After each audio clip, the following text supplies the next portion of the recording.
ओशो जब बंबई में एक सभा को संबोधित कर रहे थे तो एक शिष्य ने उनसे सवाल किया कि जीवन क्या है, इस जीवन का सत्य क्या है। वो शिष्य कहता है कि मैंने सत्य को बहुत खोजने की कोशिश की, लेकिन हाथ खाली के खाली है। इस पर ओशो उससे पूछते हैं, तुम्हारे खोजने का क्या मतलब है? क्या तुम सत्य को बाहर खोजते हो, काशी, काबा, कैलाश में खोजते हो, या गीता, कुरान, बाइबल में खोजते हो? शायद तुमने बाहर बाहर खोजा, इसीलिए तो खाली हाथ हो। ओशो कहते हैं कि झांकना है तो अपने भीतर झांको, बाहर खोजना व्यर्थ है। सब खोज छोड़ दो, शांत होके बैठ जाओ, अपने भीतर ठहर जाओ, उस स्थिरता में, उस स्थित प्रज्ञ की अवस्था में, उस परम स्वास्थ्य में ठहर जाओ। ओशो बताते हैं कि स्वास्थ्य का अर्थ है स्वयं में ठहर जाना, स्व में स्थित हो जाना। फिर तुम उसे पाओगे जिसे पाने के बाद और कुछ पाना बाकी नहीं रह जाता। ओशो कहते हैं उसे ही पाना है जिसे पाया ही हुआ है। ओशो कहते हैं कि उसे ही खोजना है जो मिला ही हुआ है। तुम उसे लेकर ही आए हो। वो तुम्हारे जन्म के साथ आया है। जन्म के पहले भी तुम्हारा था, अब भी तुम्हारा है, मृत्यु के बाद भी तुम्हारा होगा। लेकिन अगर तुम सारी दुनिया में भागते रहोगे तो स्वभावतः चूकोगे, क्योंकि फिर तुम भीतर झांकने का अवसर गवा दोगे। तुम मुझसे पूछते हो, ये जीवन क्या है? इस प्रकार का प्रश्न तुम्हारे मन में इसलिए उठ रहा है कि क्योंकि तुमने जीवन को भीतर से जीकर देखा ही नहीं। तुम सिर्फ अपनी बुद्धि से सोचते रहते हो कि जीवन क्या है, जैसे कि तुम्हें उत्तर मिल ही जाएगा। जीवन कोई ऐसी चीज नहीं है कि बुद्धि उत्तर दे दे। ओशो कहते हैं जीवन तो जीने में है। जीवन कोई वस्तु नहीं है कि टेबल पर रख कर इसका तुम विश्लेषण कर डालो, या प्रयोगशाला की परखनली में रख कर इसकी जांच पड़ताल कर लो, या तराजू पर तौल लो, या गजों से नाप लो। जीवन तो तुम्हारे भीतर बह रहा है। तुम जीवित हो और पूछते हो जीवन क्या है? तुम सुगंधित हो और पूछते हो सुगंध क्या है? तुम चैतन्य हो और पूछते हो जीवन क्या है? यही है जीवन जो तुम हो। तुम पूछते हो जीवन का सत्य क्या है? कहां कहां नहीं खोजा? जन्मों जन्मों से खोज रहे हो, और बाहर खोज करते करते तुमने सब खो दिया। मैं कहता हूं कि अब खोज छोड़ो, शांत होकर बैठ जाओ, मौन हो जाओ। शब्दों में मत तलाशो, शास्त्रों में मत तलाशो, क्योंकि वहां तुम सिर्फ शब्द ही पाओगे और तुम जानते हो कि शब्द खोखले हैं। ओशो आगे कहते हैं कि तुम अपने शून्य में विराजमान हो जाओ, और ऐसा करने पर तुम्हें उसी शून्य में आविर्भाव होगा, और जिसे कहीं नहीं पा सके उसे अपने ही भीतर पा जाओगे। वो पहले से ही तुम्हारा अतिथि बना बैठा है। मैं तो कहूंगा अतिथि नहीं, आतिथ्य कहो। ओशो आगे कहते हैं कि जिसकी तुम खोज में चले हो वही तुम्हारा मालिक है। जो खोजने चला है उसे ही खोजना है। ओशो आगे इस संदर्भ में एक सुंदर कविता कहते हैं, वो दिल नसीब हुआ जिसको दाग भी न मिला, मिला तो गमकदा जिसमें चिराग भी न मिला। गई थी कह के मैं लाती हूं जुल्फिकार की बू, फिरी तो बादेसबा का दिमाग भी न मिला। असीर करके हमें क्यों रिहा किया सयाद, वो हम सफीर भी छूटे और वो बाग भी न मिला। भर आए महफिले साकी में क्यों न आंख अपनी, वो बेनसीब है खाली और अयाग भी न मिला। चिराग लेकर इरादा था वक्त ढूंढेंगे का, शबे फिराक थी पर कोई चिराग भी न मिला। खबर को यार की भेजा था, गुम हुआ ऐसा कि हवा सरफ्ता का अब तक सुराग भी न मिला। जलाल बागेजा में वो अंदलीब हैं हम, चमन को फूल मिले और हमको दाग भी न मिला। ओशो इस कविता के माध्यम से समझाते हैं कि बाहर भटकोगे तो यही दशा होगी। जब तुम महफिल में जाओगे तो खाली प्याला भी नहीं मिलेगा। शराब से भरा हुआ प्याला तो बहुत दूर की बात है, तुम्हें तो खाली प्याला भी न मिलेगा। ओशो कहते हैं कि लोग चिराग लेकर ढूंढने में व्यस्त हैं, लेकिन ढूंढने में भी चूक रहे हैं।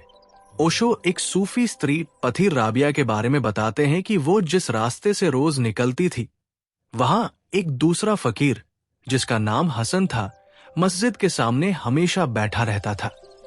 आकाश की तरफ हाथ उठाए और झोली फैलाए वो चिल्लाता था, हे प्रभु, द्वार खोलो।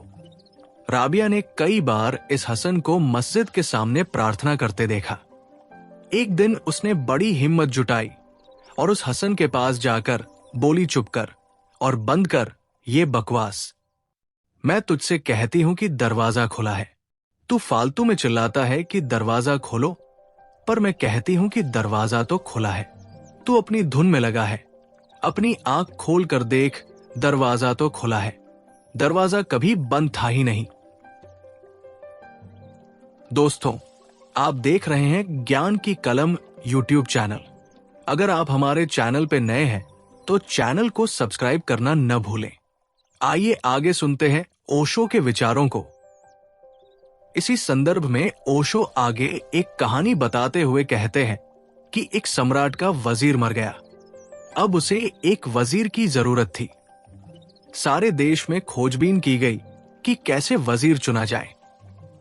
बहुत खोजबीन करके 3 बुद्धिमान व्यक्ति राजधानी लाए गए।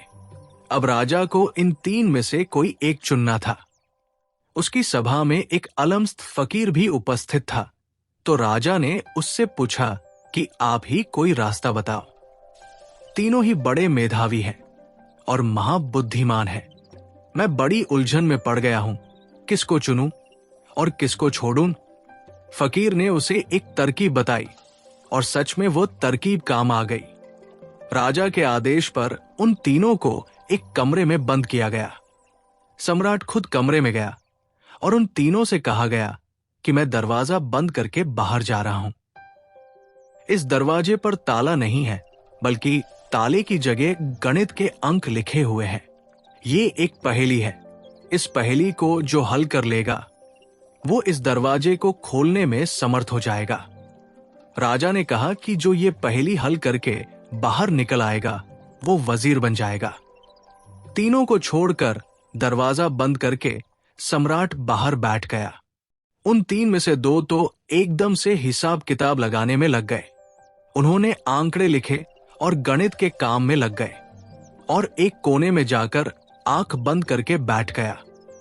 उन दोनों ने उसकी तरफ देखा कि ये पागल क्या कर रहा है।